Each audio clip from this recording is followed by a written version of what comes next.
guys, so it's Saturday morning and conditions are looking pretty good. I'm here with Fletch and from Flash Adventures and we're gonna absolutely send it. We've got Tommy as well. He's just getting prepped with the dogs, I think, and yeah, fingers crossed. Not gonna say what we're in for today because of, honestly, every time I say that I'm gonna get a king or something, don't see them, so we're just gonna play it how it goes, explore some cool territory, and yeah, try for a bit of everything. Let's get it. So we start our day nice and early, go fill up the boat, time to get some ice, you know the routine when we're going out for a boat dive. The conditions look amazing. I'm super excited to be diving with Fletch and Tommy. It's just set to be a great day. This is my first time meeting them both. Didn't get them on camera half as much as I wanted to, but I'm sure we'll dive again and I'll introduce you to the guys properly. That's a hell of a setup too. Flash Adventures. Dreamy rig. Alright, Fletch, you ready? Ready for it. What do you reckon's going to happen? What do you reckon we're going to see? I'm never going to say that because I'll jinx it. I don't want that blame. How long have you been diving?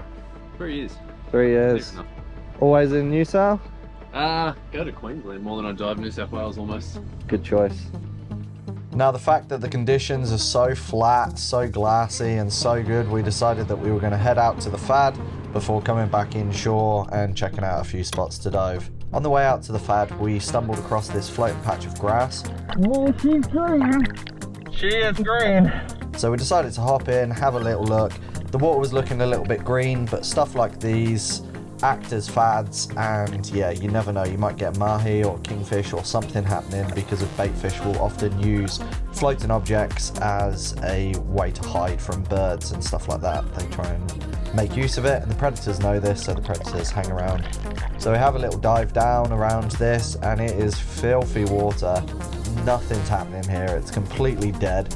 If there was bait, it's gone. But if you do stumble across stuff like this, especially out in blue water, it's always worth jumping in and having a little look, because you never know, there could be a huge school of mahi, triple tail, all sorts underneath, so definitely worth checking out. With not much going on, we decide to hop back onto the boat and go for another spot. We come across a little current line and we see some baby mahi, like literally 20 centimeter mahi jumping out, so we decide to hop in, try the flasher and see if we can make anything happen. Unfortunately, the mahi didn't show themselves and we didn't see anything. So we decided to hop back in the boat and head out to the FAD. Once we got to the FAD, it was awesome. There was nobody else to be seen for miles. We had the FAD to ourselves, which is pretty rare in New South Wales. Alright, she's a bit blue.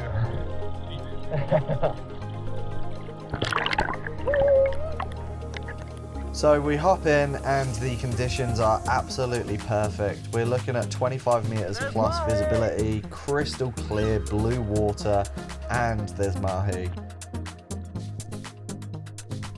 I was all suited and booted, so I hopped in the water really quick and I just wanted to suss out these fish. I didn't want to take a shot until Tommy had got organised and sorted. Here we can see the actual FAD itself. It's got plenty of these leather jackets on it, which is pretty cool. They're pretty cool, and there's even a little baby amberjack, which is really cute. Check the size of this little guy. It's amazing how these fish, so small, manage to survive, but these are exactly the kind of fish that the mahi are here for, just to pick them off. Because we do have a lot of juvenile mahi, we're definitely going to want to take our time and make the right shot. We don't want to plug anything that's under the 60 centimetre legal limit in New South Wales. Some of these fish are really, really close to it, and there's definitely a couple of legal ones knocking around. After about 5 minutes of being in the water, the mahi are starting to get a lot more calm. And there's one that just moved behind you, he's probably legal. Coming a lot closer, which is great. I'm only rocking my little 85 roller today, which is fantastic. I absolutely love this gun. I nearly never miss with it, but it is going to be tricky to get within range of these mahi and place a good shot. We want to go stone shots on the mahi because they've got quite a soft flesh. They do tend to tear. I'm really sorry about the camera angle. Unfortunately, having the camera mounted on my head is no bueno for surface shots. No dramas. Just as I'm lining up a shot, I start to hear. And here it is, a great white shark. I am greeted with the ocean's most feared apex predator. This is a serious fish. This is a 4 meter great white. That's a fucking gummy shark. Ignore what I say, this is definitely not a gummy shark. It's a great white. I'm just trying to wind Fletch up on the boat. That's fucking cool. And yeah, wow. To be graced with the presence of such an incredible fish is just an absolute mind blow. I've definitely cashed in all of my Poseidon points for this experience. This is a 4-meter female great white shark. She's incredibly docile and incredibly curious, but we can't let that fool us because these sharks can just change pace at a moment's notice, and before you know it, you're missing a leg. The great white shark, also known as a white pointer commonly here in New South Wales, this shark is responsible for at least 6 deaths in New South Wales since I've lived here. It is not a fish that you need to play around with, have a joke with. It is an apex predator, and sure as anything, it can turn around and decide to chew you. Thankfully, as we're spearfishing, we do have 2 spear guns on us, so we do have a means to protect ourselves, and I am fully sure that sharks, being as smart as they are, can determine that the spear gun is a pointy thing and it is dangerous. I'm sure they would come into contact with things like raised tails, and they would know that that thing following them could do them damage, so they're quite hesitant to come in super close and just leave us be. A really strange thing to be in the water with an animal that you have been absolutely obsessed with since a young age, and finally get the opportunity to swim with one exactly how I'd always planned. If anybody knows me, they'd know that I've always said my entire life that I've wanted to encounter a great white shark in the wild, not in a cage, in crystal clear blue water, and it be a nice docile big shark, and I got exactly that. I cannot thank the ocean enough for this experience. How good is that? He's just in front of the boat.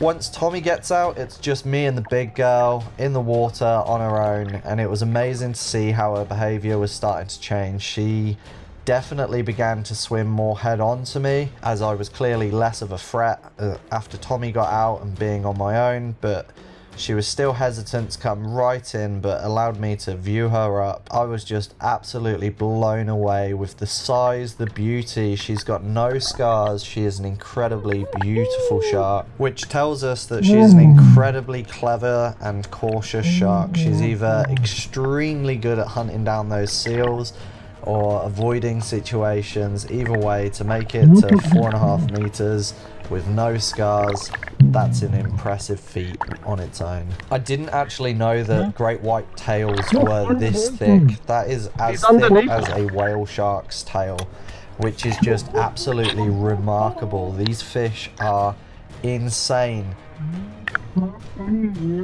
To think that this shark is capable of propelling itself at up to 40 kilometers an hour or 25 miles an hour is absolutely ridiculous. The tonnage, the force that this shark could generate is definitely the stuff of people's nightmares. I think everybody's seen Jaws. Bro, he came like underneath me. I could have gone like that to him. Yeah. He's fucking sick. He came nose in at me, like with his mouth open.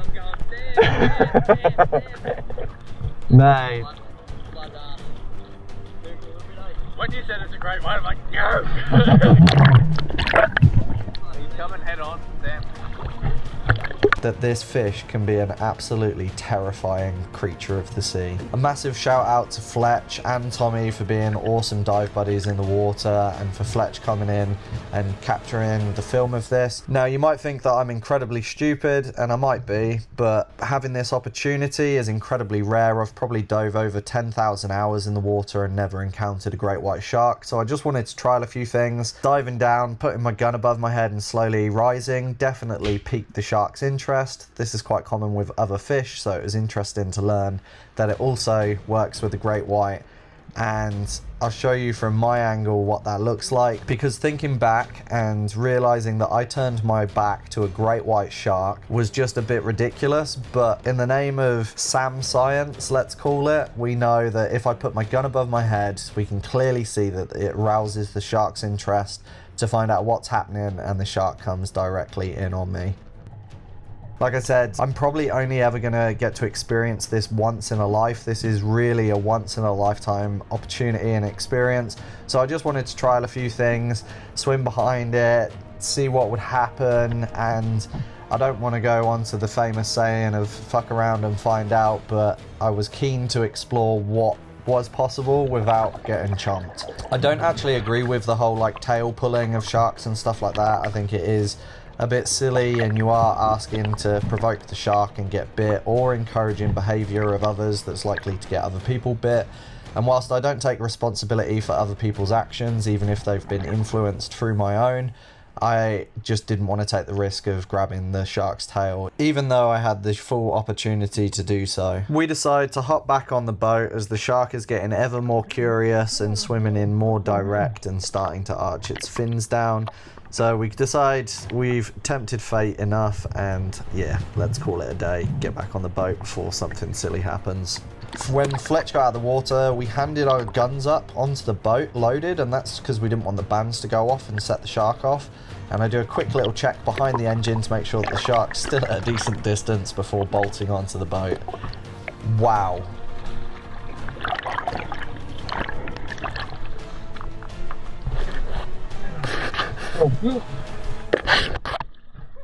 Fuck, how sick is that? Mate.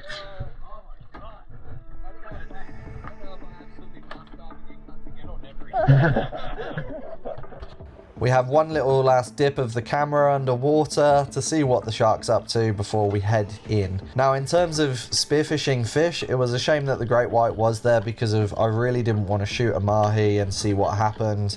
So we headed inshore. There was definitely some like sharky thoughts still lingering on from this morning's encounter, especially as in this kind of environment, I imagine the shark would be way more prone to an ambush attack and actually go in for one of us, but we can't let that get to our head, so you just got to kind of bury it really, really deep.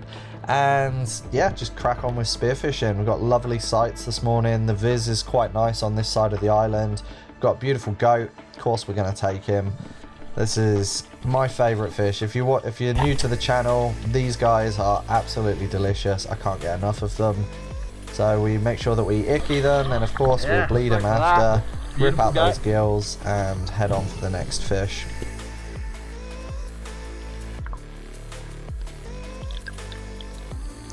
I'm not sure what happened to the camera here, but I thought it was actually like a pretty cool effect. There's some kind of like air bubbles or salt or something caught on the camera, but it washed off the very next dive, so I'm not sure what happened there. Here I'm just looking in nooks and crannies because I can see some black drummer heads sticking out, and I think I'm going to take a black drummer.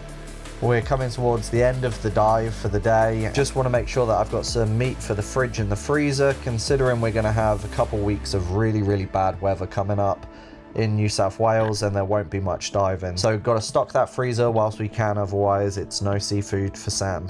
Take a nice shot, get the black drummer in its head, wrestle it out of its cave, and yeah, nice fish. These fish are absolutely awesome for fish and chips. I don't do anything fancy with them, but they lend themselves really, really nicely to just a quick fry up, and yeah, with some chips or in a burger, not bad. We move spots again, and we stumble across this huge school of juvenile silver trevally, amongst some other bait fish down on the bottom, and we're hoping that there's going to be some predatory action. This would be a really, really good spot for kings. If you have enjoyed this episode, please give it a thumbs up, drop a comment, and make sure you subscribe to the channel. And if you're feeling extra special, give the video a share on your social media. Massively helps the channel grow, and I really appreciate it. Let's get it. But unfortunately, on this day, we just couldn't find anything, and as the day was getting long in the tooth, we decided to plug a Bonnie. Even though he's not massive, they are still so delicious. And I know from experience, these guys at this size, yes, they're small and they've got small fillets on them, but they are incredibly sweet and delicious. If you're gonna do anything with them in terms of ceviche or like a poke bowl, this size is fantastic. Oh, no, they're far less likely to be mushy, they're far less likely to carry worms. Get amongst it, bonito. It's been a ripper of a year for them.